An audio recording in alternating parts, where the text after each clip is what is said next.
Hi, I'm Hazel. It's almost Saturday today, so it's time for us to catch up with a brand new vlog, and this week, Hallow's End officially started. The pumpkins are out, the Horseman is lighting stuff on fire. I put out a real quick video last night. The even shorter version is there is one new thing.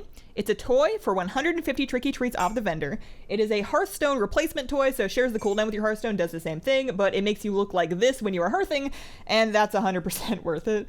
I got really lazy in the last year or two about collecting the toys, because I figured I don't need toys, I'm a pet person, and then they put a pet for toys, so I need them now. So I have to do at least another 300 treats worth of candy bucket collecting this holiday, so that I can get a horse head and a horse butt. Because I want my mechanical dog, darn it. I used to think that she likes the camera, but then it occurred to me that she's a cat. She doesn't know there's a camera. She probably just doesn't understand why I'm talking to myself and thinks that maybe I need help. The other notable news of the week is the Blood Elf Heritage Armor was revealed on the 8.1 PTR along with the quest line for it. I'm probably going to check that out at some point soon, but just looking at the models of the armor, oh my goodness, did they nail it. Like, the thing that I really like about this is that there is a pants version and a not pants version. And I think that's the first time they've done that. Correct me in the comments if I'm wrong. But I really hope that they continue that trend, because my fear is that when they eventually, in, year 2042, come out with gnome heritage armor, that it won't really suit a caster. And it'll just be like, leper rags or gears or something that won't fit with my Shadow Priest. So I really hope that they continue that trend of having, at the very least, a skirt and pants option. It can all look the same, that's fine. But yeah, the Blood Elf Heritage Armor is stunning, and I am very jealous. It's not really news, but if you look at a calendar, you might notice that it's like 2 weeks until BlizzCon. In last week's vlog, I was all like unimpressed and over it because of news and the whatever, but I'm back to being freaked out. That didn't last very long. I'm back to being excited / terrified I keep buying tiny things for traveling, like nothing crazy, but maybe it's crazy. I'm checking luggage. I don't need my stuff to fit into a shoe, but I keep I got this weird little tiny kettle. I would show you, but I've got a cat in my lap. I want to make tea in my room this time because last time I traveled, I couldn't get a good cup of tea and that was no good.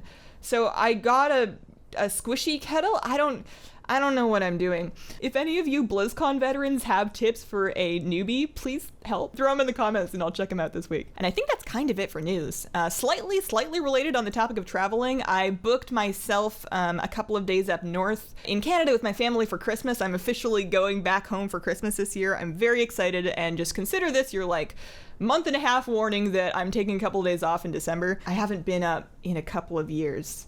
And I haven't been with my family for Christmas in more years than that. And I just really appreciate you guys and the support that you guys give me by coming to my live streams and watching my videos. Without all of you guys and your support for what I do, there's no way I would be able to afford to do that. So thank you. Oh yeah, the other thing that happened this week was raid testing. It was a hot mess yesterday, as sometimes it's going to be. That's why we're testing it. But oh my goodness, it was a critical error problem. Me and many people would just crash every 4 minutes for the entire raid test.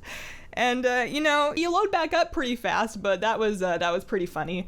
I eventually pinpointed at least the first set of crashes down to something graphical. So the way I would avoid it is just don't look at anything too quickly. It kind of felt like playing Slenderman in WoW. Like I was just turning my camera super slowly and trying not to look at stuff that might make my game client crash. They canceled the end of the test, and at this point on my Friday, I don't know what the status of the Friday testing is. If it happens, it may or may not interfere with my stream schedule, so my current plan is just to see what happens. If I can stream at my normal time of 3 Pacific, then I will, and if there is raid testing that overlaps with it, then I will stream later whenever that's finished. But yeah, we'll figure it out as we go. Thank you for your patience on that. I have tried streaming raid testing before to get around that issue, but my computer just can't deal, so I've decided to not try that again this time. Questions from this week. Veritas asks, how do you find yourself dealing with all your Azerite gear that you don't use anymore? Do you just scrap it?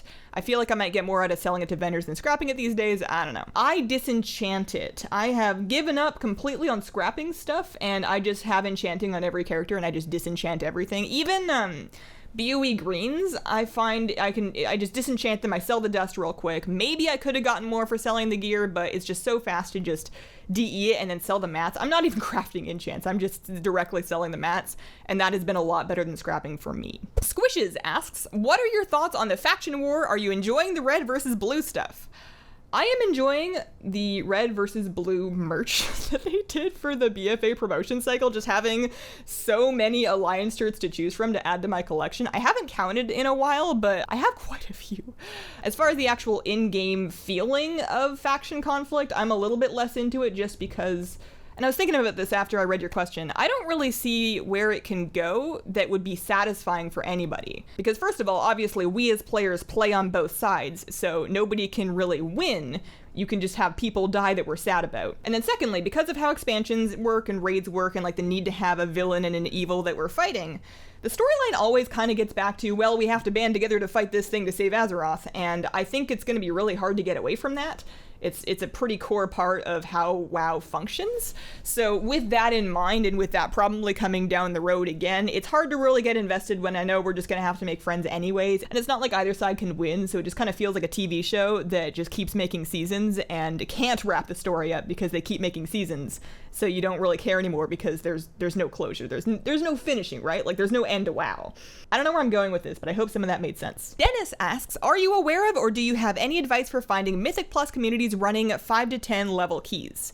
So I'm not aware of anything specific I can point you towards. I'm sure they're out there. I'm just not in those circles. I'm going to give you the same advice that I give people looking for a raiding guild, and I will preface it with the same disclaimer of I don't know if this works because I haven't tried it in a couple of expansions.